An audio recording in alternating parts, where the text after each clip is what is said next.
ആശ്വാസം നേടാം. ഹൃത്തിനുള്ളിൽ ജീവൻ നൽകും വചനം, തിരുവചനം. പിതാവിൻ്റെയും പുത്രൻ്റെയും പരിശുദ്ധാത്മാവിൻ്റെയും നാമത്തിൽ ആമേൻ.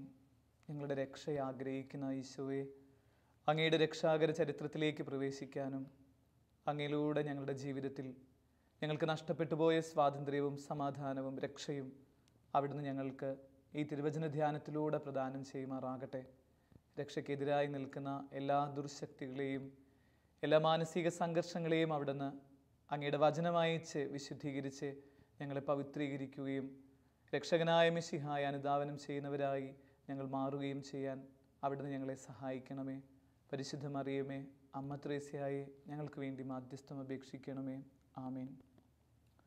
വിശുദ്ധ മത്തായി അറിയിച്ച നമ്മുടെ കർത്താവ് യേശു മിശിഹായുടെ പരിശുദ്ധ സുവിശേഷം 13-ാം അധ്യായം 53 മുതലുള്ള തിരുവചനങ്ങൾ. യേശു ഈ ഉപമകൾ അവസാനിപ്പിച്ച ശേഷം അവിടെ നിന്ന് പുറപ്പെട്ട് സ്വദേശത്ത് വന്ന് അവരുടെ സിനഗോഗിൽ പഠിപ്പിച്ചു. അവർ വിസ്മയഭരിതരായി ചോദിച്ചു, ഇവൻ ഈ ജ്ഞാനവും ശക്തിയും എവിടെ നിന്ന്? ഇവൻ ആ തച്ചൻ്റെ മകനല്ലേ? മറിയമല്ലേ ഇവൻ്റെ അമ്മ? യാക്കോബ്, ജോസഫ്, ശിമയോൻ, യൂദസ് എന്നിവരല്ലേ ഇവൻ്റെ സഹോദരന്മാർ? ഇവൻ്റെ സഹോദരിമാരെല്ലാം നമ്മുടെ കൂട്ടത്തിലുണ്ടല്ലോ. പിന്നെ ഇവന് ഇതെല്ലാം എവിടെ നിന്ന്? അവർക്ക് അവനിൽ ഇടർച്ചയുണ്ടായി. യേശു അവരോട് പറഞ്ഞു, പ്രവാചകൻ സ്വദേശത്തും സ്വഭവനത്തിലുമല്ലാതെ മറ്റെങ്ങും അവമതിക്കപ്പെടുന്നില്ല. അവരുടെ അവിശ്വാസം നിമിത്തം അവൻ അവിടെ അധികം അത്ഭുതങ്ങൾ പ്രവർത്തിച്ചില്ല. ഒരുപക്ഷെ വായിച്ച് കേട്ട കവിതകളിൽ, അല്ലെങ്കിൽ കേട്ടറിഞ്ഞ കവിതകളിൽ വളരെ ഹൃദയസ്പർശിയായ ഒരു കവിത എന്ന് പറയുന്നത് സിറിയക് പാലക്കുടി എന്ന് പറയുന്ന ഒരു അച്ഛൻ എഴുതിയ സന്യാസി എന്ന് പറഞ്ഞ ഒരു കവിതയാണ്. സെമിനാരി പഠനകാലത്താണ് ആ കവിത വായിക്കുന്നത്. അതിൽ ചില വരികൾ എന്തോ മനസ്സിലിങ്ങനെ വല്ലാതെ ഇങ്ങനെ തങ്ങി നിൽക്കുന്ന, ഒരു ആത്മീയതയുടെ ഒരു ലോകത്തിലേക്ക് കൊണ്ടുപോകുന്ന ഒരു ആ കാലഘട്ടങ്ങളിൽ വല്ലാതെ ഇങ്ങനെ ഹൗണ്ട് ചെയ്തിട്ടുണ്ട്. അതിലൊരു സന്യാസിയുടെ കഥയാണ് ആ ഒരു കവിതയിലൂടെ അച്ഛനിങ്ങനെ അനാവരണം ചെയ്യുന്നത്. കവിത തുടങ്ങുന്നത് ഇങ്ങനെയാ: സന്യാസി ഞാൻ, പാരിൻ്റെ പൊരുൾ തേടി ഇരവിനെ പകലാക്കി ഉലകത്തിലൂര് ചുറ്റുന്നവൻ എന്നൊക്കെ പറഞ്ഞ് അങ്ങനെ തുടങ്ങാം. നല്ലൊരു ആഗ്രഹത്തോടു കൂടെ സന്യാസി ആവാനായിട്ട് ഈശ്വര ദർശനത്തിന് വേണ്ടി ഒരുങ്ങുന്ന ഒരു സന്യാസിയുടെ ചിത്രമാണ് അതിലിങ്ങനെ കാണുന്നത്. പക്ഷെ അതിന് അവസാന ഭാഗത്ത് നോക്കുമ്പോഴും ഈ സന്യാസി ആയിട്ടില്ല എന്ന് പറയണ ഒരു സങ്കടത്തിൽ നിൽക്കുക. അതിന് പറയാൻ കാരണം ഇങ്ങനെയാണ്: ഈശ്വര ദർശനം മാത്രം അദ്ദേഹത്തിന് കിട്ടിയിട്ടില്ല. അദ്ദേഹം പാടുന്നുണ്ട്, കാഷായ വേഷമണിഞ്ഞെങ്കിലും രുദ്രാക്ഷമാല ധരിച്ചെങ്കിലും ഉള്ളം പൊള്ളയാണെന്ന സത്യം ഒരു ദീർഘനിശ്വാസമായി മാറിയെന്നിൽ. എങ്ങനെയൊക്കെ പറഞ്ഞിട്ടാണ് അതിൻ്റെ വരികൾ പോണത്. ഉള്ളിലൊരു വലിയൊരു ദീർഘനിശ്വാസം പോലെ ഒന്നും എത്തിയില്ല എന്ന് പറഞ്ഞിട്ട് ഈ മനുഷ്യൻ തീരാം. എന്നിട്ട് അതിൻ്റെ അവസാന ഭാഗത്ത് ഈ സന്യാസി ഇങ്ങനെ എല്ലാം കഴിഞ്ഞ് ഒരിക്കലും ഒന്നും ഈശ്വരനെ കാണാനായിട്ട് പറ്റിയില്ലോ എന്ന് വിചാരിച്ച് സങ്കടപ്പെട്ട് അദ്ദേഹം ഇങ്ങനെ ഇരിക്കുന്ന സമയത്താണ് ഒരു ചിന്ത അദ്ദേഹത്തിനുള്ളിൽ വരുന്നത്. താൻ ഉപേക്ഷിച്ചു എന്ന് പറഞ്ഞത് തൻ്റെ പഴയ കാല എന്താ പറയുക, ഭൂതകാലത്തിൻ്റെ സ്മൃതിപേടകങ്ങൾ ഇപ്പോഴും താൻ സൂക്ഷിച്ചിട്ടുണ്ടോ എന്ന് എടുത്തു നോക്കാം. അപ്പോഴാണ് അദ്ദേഹത്തിന് മനസ്സിലായിട്ടുള്ളത്, താൻ ഉപേക്ഷിച്ച് കളഞ്ഞു എന്ന് പറഞ്ഞത് പലതും അദ്ദേഹത്തിൻ്റെ കയ്യിലിരിക്കുക. അതുകൊണ്ട് തനിക്ക് ഈശ്വര ദർശനം സാധ്യമായിട്ടില്ല, ഭൂതകാലത്തിൻ്റെ ശേഷിപ്പുകളാണ് എൻ്റെ ജീവിതത്തിൻ്റെ പ്രശ്നം എന്ന് പറഞ്ഞ് അതിങ്ങനെ വലിച്ചെറിഞ്ഞ് കളയുകയും ഈശ്വരനെ ദർശിക്കാനായിട്ട് പറ്റിയെന്ന് പറഞ്ഞിട്ടാണ് ആ കവിത അവസാനിക്കുകയൊക്കെ ചെയ്യുന്നത്. ഇതെന്തിനാണ് ഈ ഒരു കവിതയുടെ പശ്ചാത്തലത്തിൽ ഈ ഒരു വചനധ്യാനം വ്യാഖ്യാനിക്കാൻ ആഗ്രഹിക്കണമെന്ന് ചോദിച്ചു കഴിഞ്ഞാൽ വളരെ സിമ്പിളായിട്ട് നമുക്ക് പറയാൻ ആഗ്രഹമുള്ളത്, ഈ ബൈബിള് മുഴുവൻ, അതായത് ഉൽപ്പത്തി മുതൽ വെളിപാട് വരെ നമ്മുടെ രക്ഷയെക്കുറിച്ചാണ് പഠിപ്പിച്ചുകൊണ്ടിരിക്കുന്നത്. പഴയ നിയമത്തിൽ ഇസ്രായേൽ ജനത്തെ രക്ഷയെക്കുറിച്ചും പുതിയ ഇസ്രായേലിനെ കുറിച്ച് രക്ഷയെക്കുറിച്ചൊക്കെയുള്ള താളുകളാണ് ഇതിൻ്റെ ഉൽപ്പത്തി മുതൽ വെളിപാട് വരെ അനാവരണം ചെയ്യുന്നത്. എന്നിട്ട് ഈ രക്ഷയിലേക്ക് എങ്ങനെ ഒരു മനുഷ്യന് എത്തിച്ചേരാം എന്നതിനെക്കുറിച്ചാണ് ഇതിൽ വളരെ ശാസ്ത്രീയമായ രീതിയിൽ കൊണ്ടുവന്ന് പ്രകടിപ്പിച്ചിരിക്കുന്നത്. അതെന്താണെന്ന് ചോദിക്കുമ്പോൾ വളരെ വ്യക്തമായിട്ട് പറയുന്നുണ്ട്, രക്ഷ ഒരുവന് നേടണമെങ്കിൽ, രക്ഷാകരമായ ഒരു അനുഭവത്തിലേക്ക് അല്ലെങ്കിൽ ഒരുവൻ വിജയത്തിൻ്റെ പടവുകൾ ചവിട്ടണമെങ്കിൽ ഏറ്റവും ആവശ്യമുള്ള കാര്യം എന്ന് പറയുന്നത് അവൻ്റെ ചില ഭൂതകാലങ്ങൾ അനാവശ്യമായിട്ട് സൂക്ഷിച്ചു വെച്ചിരിക്കുന്ന കുറേ ഭൂതകാലങ്ങൾ എടുത്തു മാറ്റാതെ അവന് രക്ഷ സ്വന്തമാക്കാനായിട്ട് പറ്റില്ല എന്ന് പറഞ്ഞിട്ടാണ് ഈ വചനം ഇങ്ങനെ അവസാനിക്കുന്നത്. അതുകൊണ്ടാണ് അവസാന വെളിപാടിൻ്റെ പുസ്തകത്തിലൊക്കെ പറയുന്നത്, പുതിയൊരു ആകാശവും പുതിയ ഭൂമിയും ഞാൻ കണ്ടു. അതെപ്പോഴാണ് കണ്ടേ ചോദിച്ചു കഴിഞ്ഞാൽ, അത് ഞാൻ എൻ്റെ പഴയ ജീവിതം ഉപേക്ഷിച്ചപ്പോഴാണ് എന്ന് പറഞ്ഞിട്ടാണ് യോഹന്നാൻ ശ്ലീഹ പോലും ആ വെളിപാടിൻ്റെ പുസ്തകമൊക്കെ അവസാനം കർത്താവേ നീ വന്നാലും എന്നൊക്കെ പറഞ്ഞ് അത് ക്ലോസ് ചെയ്യുന്നത്. അപ്പം നമ്മളിങ്ങനെ ഈ ഒരു സുവിശേഷത്തിലൂടെ കടന്നു പോകാൻ, അല്ലെങ്കിൽ തീക്ഷ്ണതയോടെ ഈ വചനം കേട്ടുകൊണ്ടിരിക്കുന്ന നമ്മളൊക്കെ ആഗ്രഹിക്കുന്നത് രക്ഷയുടെ പറുദീസിലേക്ക് എത്തിച്ചേരുക എന്നുള്ളതാണ്. അപ്പോൾ ഈ രക്ഷയുടെ പറുദീസിലേക്ക് എത്തിച്ചേരാനുള്ള കുറുക്കുവഴിയായിട്ട് ഇന്നത്തെ തിരുവചനം നമുക്ക് വെളിപ്പെടുത്തി തരുന്നത് ഈശോയെ കണ്ടുപഠിക്കാനായിട്ട് പറയാം. ഈശോയുടെ ജീവിതത്തിലുണ്ടായിരുന്ന ക്വാളിറ്റി എന്താ, അത് മാത്രം ഒന്ന് ധ്യാനിച്ചാൽ മതി ഈശോ എങ്ങനെ രക്ഷ നേടി എന്ന് മനസ്സിലാക്കാൻ. ഈശോ ഒരുപക്ഷെ ഒരിക്കലും മാനുഷികമായിട്ട് ചിന്തിച്ചു കഴിഞ്ഞാൽ ഒരു രക്ഷയും എത്തിപ്പിടിക്കാൻ പറ്റാത്ത ഒരു മനുഷ്യനായിരുന്നു. ഈശോയുടെ ജീവിതം നമുക്കറിയാം. ജനിക്കുന്നതിന് മുമ്പ് തന്നെ ഒരുപാട് അപഖ്യാതികളിലൂടെ അദ്ദേഹത്തിൻ്റെ മാതാപിതാക്കൾ കടന്നു പോയിട്ടുണ്ട്. യൗസേപ്പിതാവട്ടെ, അമ്മ മേരി ആവട്ടെ, ഒരുപാട് വേദനകളിലൂടെ കടന്നുപോയ ഒരു ഭൂതകാലം അവരുടെ ജീവിതത്തിലുണ്ടായിരുന്നതാണ്. ഒരു അവിഹിത ഗർഭത്തിന് സാക്ഷിയായിട്ട് തീരുകയാണ്. പരിശുദ്ധ മറിയത്തിനല്ലാതെ ലോകത്തിൽ ആർക്കും മനസ്സിലാകാൻ പറ്റാത്ത ഒരു കാര്യം. അതിനുശേഷം ഔസേപ്പിതാവും കൂട്ടി നടക്കുമ്പോൾ ഔസേപ്പിതാവിനെ നോക്കിയിട്ട് എല്ലാവരും കളിയാക്കുന്നുണ്ട്. ഇങ്ങനെയുള്ളൊരു ഭാര്യനെയാണോ നീ സ്വീകരിക്കണം എന്നൊക്കെ പറഞ്ഞിട്ട് ഈശോ ജനിക്കുന്നതിന് മുമ്പ് തന്നെ വിവാദങ്ങളുടെ ഒരു പശ്ചാത്തലം അവരുടെ ജീവിതത്തിൽ, ഭൂതകാലത്തിൽ അവരുടെ ഒരു അനുഭവം ഉണ്ടായിരുന്നു. വിവാദപരമായ ഒരു ഭൂതകാലം ആയിരുന്നു ഈ ഈശോയ്ക്ക് കൈമുതലായിട്ട് ജനിക്കുന്നതിന് മുമ്പ് ഉണ്ടായിരുന്ന ഒരു കാര്യം. ജനിച്ച് കഴിയുമ്പോഴും കാണുന്ന കാര്യം എങ്ങനെയാണ്, ഒരുപാട് കുറ്റപ്പെടുത്തലുകളിലൂടെ ഈശോ കടന്നു പോകുന്നുണ്ട്. നിന്റെ അപ്പൻ ആരാന്ന് പറഞ്ഞ് ചോദിച്ച് കളിയാക്കുന്ന അവൻ്റെ കൂട്ടത്തിലുള്ള ബാല്യകാല സുഹൃത്തുക്കൾ, അവനെ പല സാഹചര്യങ്ങളിൽ നിന്ന്, സ്ഥലങ്ങളിൽ നിന്ന് പുറത്താക്കി കൊണ്ടുപോകുന്ന, അല്ലെങ്കിൽ ഭൂതകാലത്തെ ഓർക്കുമ്പോൾ ഒരുപാട് വേദനയുണ്ടായിരുന്ന ഒരു മനുഷ്യനായിരുന്നു ക്രിസ്തു. ഇന്ന് സുവിശേഷത്തിൽ പോലും നമ്മൾ വായിച്ചു കേൾക്കുന്നത് എങ്ങനെയാണ്, ഈശോ ഒരു പ്രവാചകനായിട്ട് പോലും അവനെ ആ നാട്ടുകാർ മുഴുവൻ എന്ത് ചെയ്യുക, അവഗണിക്കുക. നീ ആ തച്ചൻ്റെ മോനല്ലേ, നിനക്ക് അതല്ലേ, അവരല്ലേ സഹോദരികൾ, നിന്റെ അമ്മ ഇങ്ങനെയല്ലേ എന്നൊക്കെ പറഞ്ഞിട്ട് ഇത്രയും ഒരു മോശപ്പെട്ട കാര്യങ്ങൾ കേട്ടിരുന്ന ഒരു മനുഷ്യനായിരുന്നു ക്രിസ്തു എന്ന് പറയുന്നത്. പക്ഷെ നമ്മൾ ഈശോയുടെ ജീവിതത്തിൻ്റെ അവസാന താളുകൾ നോക്കിക്കഴിഞ്ഞാൽ കാണുന്നുണ്ട്, ഈ പറയുന്ന ഈ ഭൂതകാലങ്ങളൊന്നും ഈശോ കയ്യിൽ പിടിച്ച് നടന്നില്ല എന്നുള്ളതാണ് ഈശോയുടെ രക്ഷയ്ക്ക് കാരണമായിട്ട് തീർന്നത്. ഒരുപക്ഷെ വേണമെങ്കിൽ ഈശോയ്ക്ക് ചിന്തിക്കായിരുന്നു, മാനുഷികമായിട്ട് ശരിയാണല്ലോ, എൻ്റെ മാതാപിതാക്കൾ ഇങ്ങനെയല്ലേ, ഒരു അറിയപ്പെടുന്ന ഒരു നല്ലൊരവസ്ഥ പോലും എനിക്കില്ല, അതുകൊണ്ട് എൻ്റെ ജീവിതം ഇങ്ങനെ ആവട്ടെ എന്ന് പറഞ്ഞിട്ട് ഒരുപക്ഷെ തളർന്നു പോകേണ്ട ജീവിതമായിരുന്നു ഈ പറയുന്ന ക്രിസ്തുവിൻ്റെ ജീവിതം. പക്ഷേ അങ്ങനെ ഒരിടത്ത് പോലും നമ്മൾ കാണുന്നില്ല. ഈശോ ചെയ്യുന്നത് എന്താ, അവൻ്റെ ഭൂതകാലത്തെ മുഴുവൻ ഇങ്ങനെ പതുക്കെ ഇങ്ങനെ മാറ്റിക്കളയാം. എന്നിട്ട് എന്ത് ചെയ്യുക, പുതിയ കാലത്തെക്കുറിച്ച്, പുതിയ ചിന്തകളെക്കുറിച്ച് ധ്യാനിച്ച് രക്ഷയിലേക്ക് ക്രിസ്തു നടന്നെടുക്കുക. അപ്പോൾ നമുക്ക് ഇന്ന് ഈ ഒരു സുവിശേഷത്തിലൂടെ കടന്നു പോകുന്ന നമ്മളോട് ഈശോ ചോദിക്കുന്നത്, നിനക്ക് രക്ഷപ്പെടാൻ ആഗ്രഹമുണ്ടോ? ഈ വചനം കേട്ടുകൊണ്ടിരിക്കണ എന്നോട്, പറഞ്ഞുകൊണ്ടിരിക്കണ എന്നോടും കേട്ടുകൊണ്ടിരിക്കണ നമ്മൾ ഓരോരുത്തരോടും ഈശോ ഈ ഒരൊറ്റ ചോദ്യം ചോദിക്കണുള്ളൂ, രക്ഷപ്പെടാൻ നിനക്ക് ആഗ്രഹമുണ്ടോ? ആ രക്ഷപ്പെടാൻ നിനക്ക് ആഗ്രഹം ഉണ്ടെങ്കിൽ ഈശോ നിന്നിൽ നിന്ന് ആവശ്യപ്പെടുന്ന ആദ്യത്തെ കാര്യം ഇങ്ങനെയാണ്, ഭൂതകാലത്തിൻ്റെ കുറേ മുറിവുകൾ നീ എടുത്തു മാറ്റിക്കളയണം എന്നുള്ളതാണ്. പക്ഷെ ഇന്ന് നമ്മുടെയൊക്കെ ജീവിതത്തിൻ്റെ ഒരു വല്ലാത്തൊരു പ്രതിസന്ധി എന്ന് പറയുന്നത്, നമ്മളിങ്ങനെ ഭൂതകാലത്തിൽ ജീവിച്ചുകൊണ്ടിരിക്കുന്ന മനുഷ്യരായിട്ട് തീരണു എന്നുള്ളതാണ്. ഒരുപാട് ഭൂതകാലത്തിൻ്റെ വേദനകൾ നമ്മൾ ഇങ്ങനെ സ്വരുകൂട്ടി, കുഞ്ഞുങ്ങൾ കളിപ്പാട്ടങ്ങൾ സ്വരുകൂട്ടി വെച്ചിരിക്കുന്ന പോലെ നമ്മൾ മുറിപ്പെടുത്തിയതും കടന്നുപോയ ദുരന്തങ്ങളും ഒക്കെ നമ്മളിങ്ങനെ അതുമാത്രം ഇങ്ങനെ ചേർത്ത് പിടിച്ച് കരഞ്ഞുകൊണ്ടിരിക്കുക. ചില നഷ്ടങ്ങളൊക്കെ ഓർത്ത് എത്ര വർഷമായിട്ട് ജീവിക്കണവരെ നമ്മൾ. കഴിഞ്ഞ ദിവസം ഞാനൊരു വീട്ടിൽ ചെല്ലുക, ഞാൻ ചോദിച്ചു പള്ളിയിൽ വന്നിട്ട് നാൾ കുറേ ആയല്ലോ. അപ്പം അതിനവർ പറയണത്, അച്ഛാ എൻ്റെ ജീവിതത്തിൽ ഒരു ദുരന്തം ഉണ്ടായി, അതിനുശേഷം പിന്നെ എനിക്ക് ഈശോയും വേണ്ട, ഒന്നും വേണ്ട, ഞാൻ നെഞ്ചോട് ചേർത്ത് പിടിച്ച എൻ്റെ മകനെ ഈശോ എടുത്തുകൊണ്ടുപോയില്ലേ, ഒരു അപകടത്തിൽപ്പെട്ട് മരിച്ചില്ല, ഇനി എന്തിനാ എന്ന് പറഞ്ഞിട്ട് സ്നേഹമുള്ളവരെ അതേ അവസ്ഥയിലൂടെ കൂടെ ഇങ്ങനെ ഒരേ വേദനയിലൂടെ കടന്നു പോവാം. അപ്പോൾ ഈ വചനം കേട്ടുകൊണ്ടിരിക്കുന്ന നമ്മളിൽ അങ്ങനെ ആരെങ്കിലും ഉണ്ടെങ്കിൽ, ഇന്നലകളിൽ കുറേ വേദനകൾ ഉണ്ടെങ്കിൽ, അത് ഈശോ പറയുന്നത് നിന്റെ രക്ഷയ്ക്ക് അത് തടസ്സമാണെന്ന് പറഞ്ഞിട്ട് ഈശോ അതിങ്ങനെ എടുത്തു വയ്ക്കുക. എന്നിട്ട് ഈശോ പറയുക, നിനക്ക് അതിനെ ഒന്ന് കവർ ചെയ്തിട്ട് നിനക്ക് വരാൻ പറ്റുമോ? അങ്ങനെ കവർ ചെയ്ത് വന്നവരാണ് സ്നേഹമുള്ളവരെ ലോകത്തിൻ്റെ മുമ്പിൽ പ്രകാശമായിട്ട് തീർന്ന മനുഷ്യർ. ഒന്ന് രണ്ട് ഉദാഹരണങ്ങൾ പഴയ നിയമത്തിൽ എടുത്തു കഴിഞ്ഞാൽ അത് നല്ലൊരു ഉദാഹരണമാണ്. ഇത് ക്ലാസിക്കൽ എക്സാമ്പിൾ എന്ന് പറയുന്നത് അത് ജോസഫാണ്, പൂർവ്വ ജോസഫാണ്. ജോസഫിൻ്റെ ബാല്യം മുതൽ നിങ്ങൾ നോക്കിക്കഴിഞ്ഞാൽ അറിയാം എത്രത്തോളം വേദനയോടെ കടന്നുപോയ മനുഷ്യനാണ്.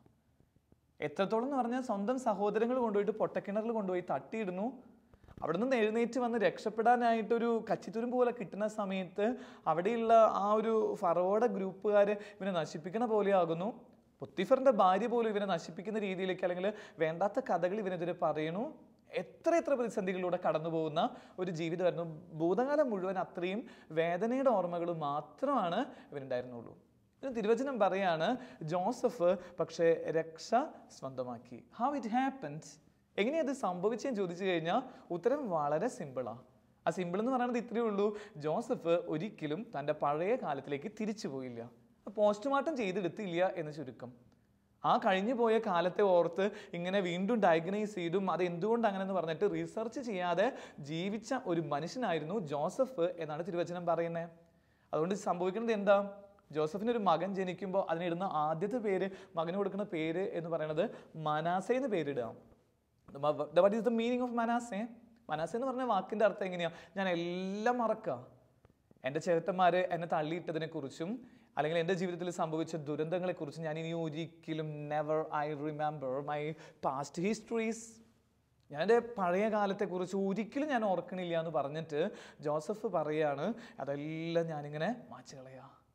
ഒരു തീരത്ത് തിരവന്ന് ഞാൻ എഴുതിയിട്ടിരിക്കുന്ന കാര്യങ്ങൾ മുഴുവൻ മാച്ചു കളയുന്നത് പോലെ എന്നിൽ നിന്ന് മാച്ചു കളഞ്ഞിട്ടുണ്ടാവും എന്ന് പറയാം. അപ്പം ഈ വചനം കേട്ട് കരഞ്ഞുകൊണ്ടിരിക്കണ ഒത്തിരി പേരില്ലേ. ചിലരൊക്കെ ഈ ദിവസങ്ങളൊക്കെ വിളിച്ചിട്ട് അച്ഛാ എനിക്ക് ആ പഴയ ജീവിതത്തിൻ്റെ ഓർമ്മകൾ എന്നെ വേട്ടയാടണം എന്ന് പറഞ്ഞിട്ട് കരയണ ഒത്തിരി മക്കൾ ഈ ദിവസങ്ങൾ കാണുക. കൗൺസിലിങ്ങിനൊക്കെ വന്നിരുന്നിട്ടൊരു മോള് കഴിഞ്ഞ ദിവസം ഓർക്കുക, അച്ഛൻ ഞാൻ എൻ്റെ ചെറുപ്പത്തിൽ എൻ്റെ തന്നെ ഒരു അങ്കിള് എന്നെ മിസ്യൂസ് ചെയ്തതാണ്. അത് കഴിഞ്ഞിട്ട് ഇപ്പോൾ എനിക്ക് ഇത്രയും വർഷമായിച്ച ഞാനിപ്പോൾ ഡോക്ടറാവാൻ പഠിച്ചുകൊണ്ടിരിക്കുക. പക്ഷെ എൻ്റെ കൈ വിറയ്ക്കണു, എനിക്ക് ഒന്നും ചെയ്യാൻ പറ്റണില്ല, പരീക്ഷ മുഴുവൻ എൻ്റെ ഫെയിലിയർ ആവാന്ന് പറഞ്ഞിട്ട് ഈ മോള് കരഞ്ഞുകൊണ്ടിരിക്കുക. ഇവിടെ കാണാത്ത ഡോക്ടർമാരില്ല, ഒന്നുമില്ല. അതിൻ്റെ കാരണമൊക്കെ ഇങ്ങനെ ഏറ്റവും കാര്യമായിട്ട് ചിന്തിച്ചുകൊണ്ടിരിക്കുമ്പോഴാണ് അതിൽ കണ്ടെത്തുന്നത്, ഈ മോള് പറയുന്നത് ഇവളുടെ പഴയ ജീവിതത്തിൻ്റെ ഈ ഒരു ഓർമ്മ ഇങ്ങനെ ഇവളെ ഹൗണ്ട് ചെയ്തുകൊണ്ടിരിക്കുക. അവളിങ്ങനെ വേദനിപ്പിച്ച ആ വ്യക്തിനെ കുറിച്ചുള്ള വേദനയിലൂടെ ഇവളിങ്ങനെ കടന്നുപോയിക്കൊണ്ടിരിക്കുക. അതെപ്പോൾ എടുത്തു മാറ്റിക്കളഞ്ഞ് അത് കീറിക്കളയണു, അപ്പോൾ സമയത്താണ് പിന്നെ അവളുടെ ജീവിതത്തിൽ രക്ഷയുടെ തിരുനാളം തെളിയുന്നത് കണ്ടുകൊണ്ടിരിക്കണേ. ഈ ഒരു വചനം കേട്ടുകൊണ്ടിരിക്കണ നമ്മുടെയൊക്കെ ലൈഫിൽ ഇങ്ങനെയൊക്കെ ഉണ്ട്.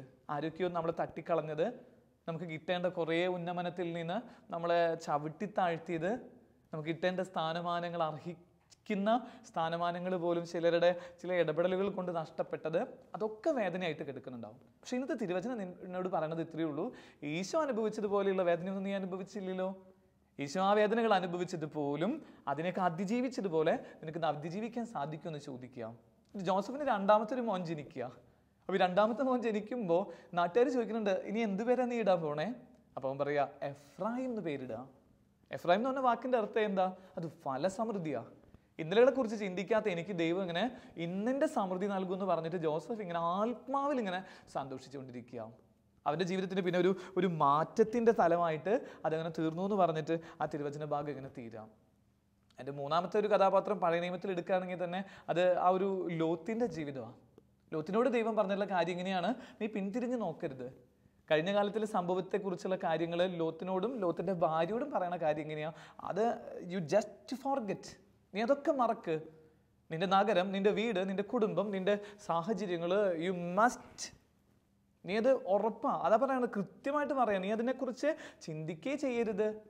പക്ഷേ ലോത്ത് എന്ത് ചെയ്യുക? കർത്താവ് പറഞ്ഞതുപോലെ അവൻ ആ പഴയ കാലങ്ങൾ വിസ്മരിച്ചിട്ട് മറന്നു കളഞ്ഞിട്ട് അവൻ ജീവിക്കുക. അതുകൊണ്ട് എന്ത് ചെയ്യുക? ലോത്തിൻ്റെ ജീവിതത്തിന് രക്ഷയുടെ കുറേ മേഖലകളിലേക്ക് എത്തിച്ചേരുക. ലോത്തിൻ്റെ ഭാര്യയോ, അവൾ പിന്നെയും ആ പഴയ കാലത്തിലേക്ക് തിരിഞ്ഞു നോക്കുക. പഴയ കാലത്തേക്ക് തിരിഞ്ഞു നോക്കിയപ്പോൾ ഉടനെ തന്നെ തിരുവചനം പറയണ കാര്യം എന്താ?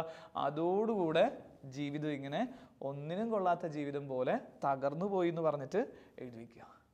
പുതിയ നിയമത്തിലേക്ക് വന്നു കഴിഞ്ഞാൽ ഇത്ര ഒരു മനുഷ്യൻ നമ്മൾ കണ്ടെത്തുന്നുണ്ട്. അവൻ്റെ പേര് പൗലോസ് എന്നാണ്. പൗലോസിൻ്റെ ലൈഫ് നോക്കിക്കഴിഞ്ഞ് കഴിഞ്ഞിട്ടുണ്ടെങ്കിൽ ഒരു വലിയ ഒരു ട്രാൻസ്മിഷൻ നടന്ന ഒരു മനുഷ്യനാണ്. ഇത്രയും അധികം ഒരു എന്താ പറയുക, വേറൊരു ജീവിതത്തിലേക്ക് പ്രവേശിച്ച ഒരാളില്ല. ഗമാലിയേൽ എന്ന് പറയുന്ന വലിയ ഗുരുവിൻ്റെ കീഴിൽ വേദം അഭ്യസിച്ച മനുഷ്യൻ, ബെന്യാമിൻ എന്ന് പറയുന്ന ഒരു ഗോത്രത്തിലൊക്കെ പെട്ട് അല്ലെങ്കിൽ അത്രയും വലിയ പാരമ്പര്യവാദിയായ ഒരു മനുഷ്യനൊക്കെയാണ്. പക്ഷെ അവൻ ഒരു ദിവസം തിരിച്ചറിയാണ് ഇതൊന്നും വലിയ കാര്യമില്ല എന്ന് പറഞ്ഞിട്ട് തിരുവചനത്തിൽ എഴുതി വയ്ക്കുകയാണ്, അവൻ്റെ ലേഖനത്തിൽ എഴുതി വയ്ക്കുക. പിന്നിലുള്ളതിനൊക്കെ വിസ്മരിച്ച് കളഞ്ഞ് മുൻപിലുള്ളതിനെ ലക്ഷ്യം വെച്ച് നീ ജീവിച്ചു തുടങ്ങുക. അത് അവൻ്റെ ജീവിതത്തിന് എന്ത് ചെയ്യുക? പുതിയൊരു മാറ്റത്തിൻ്റെ ഒരു തിരുനാളുമായിട്ട് തീരാണ്. അവൻ രക്ഷയിലേക്ക് പതുക്കെ ഇങ്ങനെ ചേക്കേറുക. ഇത്രയും 3-4 സംഭവങ്ങൾ പെട്ടെന്നൊന്ന് ബൈബിളിൽ നിന്ന് എടുത്തു വെച്ചിട്ട് നമ്മളിങ്ങനെ ഓർത്തുകൊണ്ടിരിക്കേണ്ട കാര്യം ഇങ്ങനെയാണ്, ഞാൻ എവിടെ ജീവിച്ചുകൊണ്ടിരിക്കുന്ന മനുഷ്യനാണ്. ഇന്ന് സൈക്കോളജിസ്റ്റുകൾ പോലും അവരുടെ വലിയൊരു ടെസ്റ്റായിട്ട് നമ്മളോട് പറഞ്ഞുകൊണ്ടിരിക്കുന്നത് you must leave in the present എന്നാണ്. നമ്മൾ ഒരുപക്ഷെ ഈ ഒരു വചനധ്യാനത്തിൽ തന്നെ പല സമയങ്ങളിലായിട്ട് ഈ ഒരു കാര്യത്തെക്കുറിച്ചൊക്കെ നമ്മൾ തന്നെ പലപ്പോഴും വ്യാഖ്യാനിച്ചിട്ടുണ്ട്. നീ ഇന്നലെ ജീവിക്കാൻ കുറിച്ചിട്ട് മാത്രമാണ് ഈശോ പറയണത്. അവിടെ പറയണ വയലിലെ ലില്ലികളെ നോക്ക്, അപ്പോൾ വിതയ്ക്കണില്ലേ കൊയ്യണില്ലേ, അതിനെക്കുറിച്ചൊന്നും നീ ടെൻഷൻ അടിക്കണ്ട. എന്നിട്ട് എന്ത് ചെയ്യുക, ഇന്നിൻ്റെ സൗന്ദര്യം ആസ്വദിക്കുക എന്ന് പറഞ്ഞിട്ടാണ് ഈശോയുടെ കൽപ്പനകൾ മുഴുവൻ. ആ കൽപ്പനകൾ പ്രാവർത്തികമാക്കിയവരാണ് എന്ത് ചെയ്തത്, വള്ളവും വലയും ഒക്കെ ഉപേക്ഷിച്ചു എന്ന് പറയാം. അത് ഉപേക്ഷിച്ചിട്ട് അവൻ അനുഗമിച്ചു. അതവർക്ക് എന്തായിട്ട് തീരെ രക്ഷയായിട്ട് തീരുക. പത്രോസ്ലീഹിനെ കുറിച്ചൊക്കെ പറയണത് അങ്ങനെയല്ലേ. നല്ല രീതിയിലുണ്ടായിരുന്ന സ്വന്തമായിട്ട് വള്ളവും വലയൊക്കെ ഉണ്ടായിരുന്ന മനുഷ്യനാ. നമുക്കറിയാം ഇപ്പോൾ പോലും വള്ളത്തിന് അല്ലെങ്കിൽ ഒരു വഞ്ചിക്കൊക്കെ എത്ര വില എന്നുള്ളത്. അതൊരു കടത്തുകാരനൊക്കെ ചോദിക്കുമ്പോൾ, അവനോടൊക്കെ ചോദിക്കുമ്പോൾ അറിയാം അതിൻ്റെയൊക്കെ ഒരു വിലയും അല്ലെങ്കിൽ അത്രയും മൂല്യമൊക്കെ.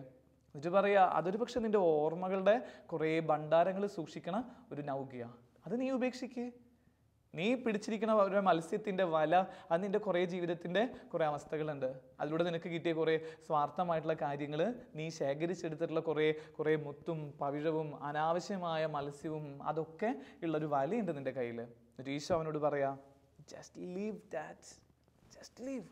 നീ ഉപേക്ഷിക്ക്, നീ അത് ഉപേക്ഷിക്ക്, നീ അത് മറന്നു കളയും. എന്നിട്ട് എന്ത് ചെയ്യേ, ഇന്നിൽ ജീവിക്കാൻ വാ. അതൊക്കെ ഉപേക്ഷിച്ചിട്ടാണ് അതുകൊണ്ട് ഈശോ തിരുവചനത്തിൽ പറയണേ, അതൊക്കെ മാറ്റിക്കളഞ്ഞ് എൻ്റെ കുരിശെടുത്ത് നീ എൻ്റെ പിന്നാലെ വാ. ആ പിന്നാലെ വരുന്നവർക്ക് ഈശോ രക്ഷ കൊടുക്കാം. അപ്പം അങ്ങനെ തിരുവചനത്തിൽ നമ്മളിങ്ങനെ നോക്കിക്കഴിഞ്ഞ് നമ്മളിങ്ങനെ ചരിത്രത്തിലേക്ക് നോക്കുമ്പോൾ ചില മനുഷ്യർ, ഇങ്ങനെയുള്ള ചില മനുഷ്യർ ലോകത്തെ ഇങ്ങനെ വല്ലാതെ കീഴ്പ്പെടുത്തിയത് നമ്മൾ കാണുന്നുണ്ട്. ഈ ഒരു ബൈബിളിൽ നിന്നൊക്കെ കടന്നിട്ട് നമ്മൾ നോക്കുമ്പോൾ ബൈബിളിലുള്ള കാര്യങ്ങൾ മുഴുവൻ അങ്ങനെയല്ലേ. ഇസ്രായേൽ മക്കൾക്ക് ദൈവത്തിന് പറഞ്ഞിട്ടുണ്ടായിരുന്നു, നിങ്ങൾക്ക് പെട്ടെന്ന് തേനും പാലും ഒഴുകുന്ന ദേശത്തേക്ക് എത്താമെന്ന് പറഞ്ഞ് വ്യാഖ്യാനിച്ചിട്ടുണ്ടായിരുന്നതാ. പെട്ടെന്ന് ഒരു വലിയ സാധ്യത പോലെ പറഞ്ഞിട്ടുണ്ടായിരുന്ന തേനും പാലും ഒഴുകുന്ന ദേശത്തേക്ക് പ്രവേശിക്കാനായിട്ട് വിരലിലെണ്ണാവുന്ന ദിവസം മതിയായിരുന്നു. എന്നിട്ട് അവർ ഈ വിരലിലെണ്ണാവുന്ന ദിവസം കൊണ്ടൊന്നും സ്നേഹമുള്ളവർ അവിടെ എത്തിയില്ല. വർഷങ്ങൾ, നൂറ്റാണ്ടുകൾ കഴിഞ്ഞിട്ടാണ്, 10-40 വർഷം കഴിഞ്ഞിട്ടാണ് അവർ ആ ദേശത്തെത്തുന്നത്. അപ്പോൾ എന്തുകൊണ്ട് അങ്ങനെ സംഭവിച്ചു എന്ന് ചോദിക്കുമ്പോൾ അതിൻ്റെ തിരുവചന വ്യാഖ്യാനങ്ങൾ പറഞ്ഞുകൊണ്ടിരിക്കുന്ന കാര്യങ്ങൾ ഇങ്ങനെയാണ്. ഈ പറയുന്ന ഇസ്രായേൽക്കാർ ഈജിപ്തിൽ അവരുടെ അടിമത്തത്തെക്കുറിച്ചും അവരുടെ പഴയ കാലത്തെക്കുറിച്ചും അവരയവിറക്കി നടന്നുകൊണ്ടിരുന്നു. ഒരു കാര്യമില്ലാത്ത കുറേ കാര്യങ്ങൾ അവർ സൂക്ഷിച്ച് അതിനെക്കുറിച്ച് ചർച്ച ചെയ്തും അതിനെക്കുറിച്ച് വ്യാഖ്യാനിച്ചും അതിനെക്കുറിച്ച് സംവാദം നടത്തിയൊക്കെ അവരുടെ ജീവിതം ഇങ്ങനെ കടത്തിപ്പോയതിൻ്റെ പേരിൽ കിട്ടേണ്ട രക്ഷയുടെ സമയം ഇങ്ങനെ ഇത് നമ്മൾ തിരുവചനത്തിന് അപ്പുറത്ത് കടന്ന് സാധാരണ മനുഷ്യർ അങ്ങനെ ജീവിച്ചവരെ കൂടി ഒന്ന് ഓർത്ത് ഈ ഒരു വ്യാഖ്യാനം അങ്ങനെ അവസാനിക്കാൻ ആഗ്രഹിക്കുക. അത് വേറെ ആരുമല്ല, ഒരു സ്ത്രീയെക്കുറിച്ച് ഈ ദിവസങ്ങളിൽ വായിച്ചു നോക്കി. രമാബായി എന്നവളുടെ പേര്. രമാബായി ഒരു മകള് ജനിക്കുക, മനോരമ എന്ന് പേരായിട്ടുള്ള ഒരു മോള്. ജനിച്ച് കുറച്ച് നേരം കഴിയുമ്പോഴേക്കും ഇവളുടെ ഭർത്താവ് മരണപ്പെട്ടു പോവാം. അപ്പോൾ സ്വാഭാവികമായിട്ടും നിരാശയിലേക്ക് വീണു പോകേണ്ട ഒരു ജീവിതമാണ് ഈ പറയുന്ന രമാബായി എന്ന് പറയുന്ന സ്ത്രീയുടെ. ഈ ഒരു മോളെ കാണുമ്പോൾ നഷ്ടപ്പെട്ടു പോയ അപ്പനെക്കുറിച്ചും അല്ലെങ്കിൽ ഭർത്താവിനെക്കുറിച്ചും ഇവൾക്ക് മാതാപിതാക്കളില്ലാത്തതിന് അപ്പനില്ലാത്തതിൻ്റെ വേദനയെക്കുറിച്ചുമൊക്കെ സങ്കടപ്പെട്ട് നിരാശയിൽ വീണ്ടു പോകേണ്ട ഈ ഒരു രമാബായി. പക്ഷേ ഇവളുടെ ജീവചരിത്രം അല്ലെങ്കിൽ ഒരു കുറച്ച് നാളത്തെ ഒരു കുറിപ്പ് വായിച്ചപ്പോൾ കണ്ട ഒരു യാഥാർത്ഥ്യം എങ്ങനെയാണ്, ഇവൾ പതുക്കെ ആ ഒരു കാര്യത്തെ സർവൈവ് ചെയ്യാൻ തുടങ്ങുക. എന്നിട്ട് പറയുക, ഇന്നിൽ ഞാൻ ജീവിച്ചോളാം, ഇതിൻ്റെ സന്തോഷം ഞാൻ അനുഭവിച്ചോളാം എന്ന് പറഞ്ഞിട്ട് എന്ത് ചെയ്യുക, അങ്ങനെ നഷ്ടപ്പെട്ടതിനെ ഓർത്ത് വിതുമ്പി കരഞ്ഞ് ജീവിതം തീർക്കാതെ അവൾ പ്രവർത്തിച്ചു തുടങ്ങാം. അവൾ പ്രവർത്തിച്ചു തുടങ്ങുന്നത് എങ്ങനെയാണ്, ഈ അനാഥ കുട്ടികൾക്ക് വേണ്ടിയിട്ടും വിധവകളായവർക്ക് വേണ്ടിയിട്ടും ഒരു കാര്യം തുടങ്ങുക. അത് വളരെ പോപ്പുലറായിട്ട് ഇങ്ങനെ ചെയ്ത് പച്ച പിടിച്ച് വരുമ്പോൾ ഇവളിങ്ങനെ എഴുത്തിലൂടെയും മറ്റുള്ള മേഖലകളിലൂടെയൊക്കെ ലോകത്തെ പഠിപ്പിക്കുന്ന കാര്യം എങ്ങനെയാണ്, ഇന്നലകളിൽ ജീവിച്ചു കഴിഞ്ഞാൽ നിനക്ക് ഒരു രക്ഷയും പ്രദാനം ചെയ്യാൻ പറ്റില്ല. നിനക്ക് അങ്ങനെയുള്ള എന്തെങ്കിലും കാര്യം ഉണ്ടെങ്കിൽ യു മസ്റ്റ് അബാൻഡൻ. നീ അത് മുഴുവൻ ഇങ്ങനെ ഉപേക്ഷിക്കണം. എന്നിട്ട് എന്ത് ചെയ്യണം, പുതിയ കുപ്പായം നീ അണിയണം. ഈശോ പോലും പറഞ്ഞു വെക്കണില്ലേ, ഈശോയുടെ ആ സുവിശേഷത്തിൽ പറയുന്നുണ്ട്, പഴയ തോൽക്കുടം പഴയ വീഞ്ഞ്, പുതിയ തോൽക്കുടത്തിൽ പുതിയ വീഞ്ഞ. ഒരിക്കലും പുതിയതിലേക്ക് പഴയത് ആഡ് ചെയ്യില്ല. പഴയതിലേക്ക് പുതിയത് ആഡ് ചെയ്താൽ എന്താ, രണ്ടും ശരിയാവില്ല, രണ്ടും നഷ്ടപ്പെട്ടു പോകുമെന്ന് പറഞ്ഞിട്ട് ഈശോ ഇങ്ങനെ ശിഷ്യന്മാരെ ഇങ്ങനെ ശാന്തമായിട്ട് പഠിപ്പിച്ചിട്ട് പറയാം, എൻ്റെ മക്കളെ ഇതാ ജീവിതം, പഴയത് പോയി പുതിയതിലേക്ക് വാ. ഈ പൗലോസ്ലീഹിയൊക്കെ പിന്നെയും നമ്മളോട് ഓർമ്മിപ്പിച്ചുകൊണ്ടിരിക്കുന്നില്ലേ, പഴയതൊക്കെ പോട്ടെ, എന്നിലുള്ള പഴയ മനുഷ്യനെ ഞാൻ കീറിക്കളഞ്ഞു, ഞാൻ അതേ പുതിയ മനുഷ്യനെ ധരിച്ചുകൊണ്ടിരിക്കുക. ഒരുപക്ഷെ നമ്മുടെയൊക്കെ ഒരു എന്താ പറയുക, പുതിയ വർഷമൊക്കെ ആരംഭിക്കുന്ന നമ്മൾ ചെയ്യുന്ന ഒരു കാര്യമില്ലേ, പഴയ മനുഷ്യൻ്റെ കോലം കത്തിക്കണത്. എനിക്ക് തോന്നുന്നത് ചിലപ്പോഴെങ്കിലുമൊക്കെ നമ്മളത് നമ്മുടെ ലൈഫിലൊക്കെ ചിലപ്പോൾ സമയങ്ങളൊക്കെ ഒന്ന് ഓർക്കണം, നമുക്കൊന്ന് കത്തിക്കാനായിട്ട് നമ്മുടെ ഉള്ളിലുള്ള കെട്ടിവെച്ചിരിക്കണം കുറേ ആവശ്യമില്ലാത്ത കുറേ ഫയലുകളും കുറേ കാര്യങ്ങളും മാറാപ്പുകളും ഒക്കെ നമ്മുടെ നിന്നൊക്കെ ഒന്ന് ഡിലീറ്റ് ചെയ്ത് കളയാൻ പറ്റണം. മിക്കലും നെറ്റും കമ്പ്യൂട്ടറൊക്കെ യൂസ് ചെയ്യണവരാണ് നമ്മൾ. നമുക്കറിയാം അതിൽ എങ്ങനെയാണ് ഒരു കാര്യം ആക്യുറേറ്റ് ആയിട്ട് സ്പീഡായിട്ട് ചെയ്യണമെങ്കിൽ അതിന് കമ്പ്യൂട്ടറിൻ്റെ ആ ഒരു ഹാർഡ് ഡിസ്കും അല്ലെങ്കിൽ അതിൻ്റെ സോഫ്റ്റ്വെയറും ഒക്കെ എന്താ പെർഫെക്റ്റ് ആയിരിക്കണം. അതിൽ കുറേ ഡാറ്റാസ് ഉണ്ടെങ്കിൽ, അനാവശ്യ ഡാറ്റ ഉണ്ടെങ്കിൽ എന്ത് ചെയ്യും, പ്രോസസ്സ് സ്ലോ ആവും. ഇത് കമ്പ്യൂട്ടറിൻ്റെ മാത്രമല്ല സ്നേഹമുള്ളവരെ, നമ്മുടെ ലൈഫിൻ്റെയും പ്രത്യേകതയാണ്. കുറേ കാര്യങ്ങൾ ആവശ്യമില്ലാത്തത് ഉണ്ടെങ്കിൽ നമ്മുടെ ലൈഫിൽ നിന്ന് നമ്മുടെ രക്ഷയുടെ അനുഭവം വെറുതെ ഇങ്ങനെ ചോർത്തിക്കളയുക എന്നുള്ളത് മനസ്സിലാക്കുക. നമുക്ക് ഇങ്ങനെയൊരു തിരുവചനത്തിൻ്റെ അവസാന ഘട്ടത്തിലേക്ക് നമ്മളിങ്ങനെ പ്രവേശിക്കുമ്പോൾ നമുക്ക് ഇങ്ങനെയൊന്ന് പതുക്കെ ഒന്ന് തിരിച്ചു വന്ന് നമുക്ക് ആരുടെങ്കിലുമൊക്കെ ഇങ്ങനെ വല്ലാത്ത ചില അവസ്ഥകളൊക്കെ സൂക്ഷിച്ച് വെച്ചിട്ടുണ്ടെന്ന് ഓർക്കണം. ആരുടെങ്കിലുമൊക്കെ വല്ലാത്ത ദേഷ്യത്തിൻ്റെ മുറിപ്പാടിൻ്റെ മേഖലകളൊക്കെ ഉണ്ടെങ്കിൽ ഒന്ന് ക്ഷമിച്ചു എന്ന് പറയാനുള്ള ഒരു കരുത്ത് നമുക്ക് സ്വന്തമാക്കാൻ പറ്റുമോ? ഈശോയുടെ ആ ഒരു ചൈതന്യം നമ്മൾ കണ്ടെത്തുന്നത് ഇങ്ങനെ രക്ഷ ഈശോയ്ക്ക് നേർന്നത് എങ്ങനെയാണ്? അവനിങ്ങനെ പലരോടും ക്ഷമിച്ചപ്പോഴാണ്, പലരോടും അവനെ കുത്തി മുറിവേൽപ്പിച്ചവരോട്, അവനെ ഒറ്റിക്കൊടുത്തവരെ തള്ളി പറഞ്ഞവരോട് എല്ലാവരോടും അവൻ ക്ഷമിച്ചു കഴിഞ്ഞിട്ടാണ് പിന്നെ ആ ഒരു ലോകത്തിലേക്ക് അവൻ എത്തണേ. തിരുവചനത്തിലേക്ക് വന്ന സക്കേവൂസിൻ്റെ ലൈഫ് നോക്കി എല്ലാം ഉണ്ടായിരുന്ന മനുഷ്യനാണ്. ഇത് രക്ഷ എപ്പോഴാണ് സക്കേവൂസിനെ തേടി വന്നത്? അതൊരു സ്പെസിഫിക് ആയിട്ടുള്ള ടൈമിലാണ്. ആ ടൈം എന്ന് പറയുന്നത് എപ്പോഴാണ്? തൻ്റെ സഹോദരങ്ങളെ വഞ്ചിച്ചെടുത്ത അല്ലെങ്കിൽ അവരെ പറ്റിച്ച സമയത്തിൽ നിന്ന് അവരോട് മാപ്പ് പറയുന്ന രീതിയിൽ കർത്താവെ ഞാൻ അവരിൽ നിന്ന് എടുത്തതിൻ്റെ 4 ഇരട്ടി നൽകാന്നൊക്കെ പറഞ്ഞ് ക്ഷമിച്ചതിന് ശേഷമാണ് അവൻ്റെ ജീവിതത്തിൽ രക്ഷ കൈവരുന്നത്. അപ്പോൾ നമുക്കിങ്ങനെ രക്ഷ ആഗ്രഹിക്കുന്നവരൊക്കെയാണ് നമ്മൾ ഓരോരുത്തരും. അപ്പോൾ അതിന് തടസ്സമായിട്ട് നിൽക്കുന്ന മനുഷ്യരോട് ക്ഷമിക്കാത്ത അവസ്ഥകൾ ഏതെങ്കിലും ഉണ്ടെങ്കിൽ, കുടുംബത്തിൽ ചില വ്യത്യസ്തമായിട്ടുള്ള അവസ്ഥകൾ നമ്മളെ മുറിപ്പെടുത്തിയ വ്യക്തികളുണ്ടെങ്കിൽ ഇന്ന് കർത്താവിൻ്റെ മുൻപിൽ അവരെ കൊണ്ടു നിർത്താം. ഈശോയോട് പറയും, ഈശോയെ പ്രതി ഞാൻ അവരോട് ക്ഷമിക്കണു, നിന്റെ തിരുരക്തം കൊണ്ട് അവരെ കഴുക് എന്ന് പറഞ്ഞ് പുതിയൊരു ജീവിതം ആരംഭിക്കുക. അങ്ങനെ ജീവിതം ആരംഭിച്ച് തുടങ്ങുമ്പോൾ നമ്മൾ യഥാർത്ഥത്തിലുള്ള സന്തോഷം എന്താണെന്നുള്ളത് സ്നേഹമുള്ളവരെ നമ്മൾ തിരിച്ചറിയും. ഒന്നും ഉണ്ടായിരുന്നില്ല, അവർക്കൊന്നും ഒന്നും ഉണ്ടായിരുന്നില്ല. പ്രവാചകന്മാരിൽ ഒന്നുമില്ലാത്ത മനുഷ്യരായിരുന്നു. പക്ഷേ അവർ രക്ഷയിലേക്ക് കടന്നു വന്നത് അവരവരുടെ പഴയ ജീവിതം ഉപേക്ഷിച്ചപ്പോഴാണ്. പഴയതിൽ നിന്ന് മാറി ഒരു പുതിയൊരു അനുഭവം. നമുക്ക് കണ്ണുകളടച്ച് പ്രാർത്ഥിക്കാം. കർത്താവായ ഈശോയെ, വിവാദപരമായ ഒരു പഴയ കാലത്തിൻ്റെ ഓർമ്മകൾ ഞങ്ങളെ വേട്ടയാടുന്നുണ്ട്. ആകാമായിരുന്ന കഥകളുണ്ട് ഞങ്ങളുടെ ജീവിതത്തിൽ. ആയിരിക്കുന്ന കഥകൾ അതിൽ സംതൃപ്തിപ്പെടാതെ ഇന്നലകളെ ഓർത്ത് വേദനിക്കുന്ന ഒരു മനസ്സാക്ഷിയും ഒക്കെ ഞങ്ങളിങ്ങനെ വേട്ടയാടുന്നുണ്ട്. ഈശോയെ, തിരുവചന ധ്യാനത്തിലൂടെ അത്തരം മുറിവുകളെ ഞങ്ങളിൽ നിന്ന് എടുത്തു മാറ്റുകയും അത്തരം വേദനകൾ ഇനി ഞങ്ങളെ വേട്ടയാടപ്പെടാൻ ഇടവരുത്തുകയും ചെയ്യരുതേ എന്ന് പ്രാർത്ഥിക്കുന്നു. ആരോടെങ്കിലും ക്ഷമിക്കാത്ത മുറിവുകൾ ഞങ്ങളുടെ ഉള്ളിലുണ്ടെങ്കിൽ, ഇനിയും ക്ഷമിക്കപ്പെടാത്ത മേഖലകളുണ്ടെങ്കിൽ അത് പരിഹരിച്ച് ഈശോയെ അവരോട് ക്ഷമിക്കാനും അങ്ങനെ ശത്രുതയില്ലാതെ രക്ഷയിലേക്ക് പ്രവേശിക്കാൻ, ഇസ്രായേൽ മക്കൾ ആ രക്ഷയുടെ ആ കാനാൻ ദേശത്ത് പ്രവേശിച്ചതുപോലെ ഞങ്ങൾക്കും നീ പകർന്നേകുന്ന രക്ഷ അനുഭവവേദ്യമാകട്ടെ. നീ ആരെയും വെറുക്കാതിരുന്നത് പോലെ നിന്റെ മാതാപിതാക്കളെ കളിയാക്കിയവരെയും നിന്നെ കളിയാക്കിയവരെയും എല്ലാം അതൊന്നും ശ്രദ്ധിക്കാതെ മറ്റുള്ളവർക്ക് നന്മ ചെയ്യുന്നതിൽ തൽപരനായി നിന്ന ഈശോയെ, നിന്റെ ചൈതന്യവും നിന്റെ കൃപയും അത് ഞങ്ങൾക്ക് അനുകരണാർഹമായി തീരട്ടെ എന്ന് പ്രാർത്ഥിക്കുന്നു. ഞങ്ങളെ നിന്റെ സ്നേഹത്താൽ നിറയ്ക്കുകയും നിന്റെ തിരുരക്തത്താൽ ഞങ്ങളെ കഴുകുകയും ചെയ്യുമാറാകട്ടെ. നിത്യം പിതാവും പുത്രനും പരിശുദ്ധാത്മാവുമായ സർവേശ്വര എന്നേക്കും ആമേൻ.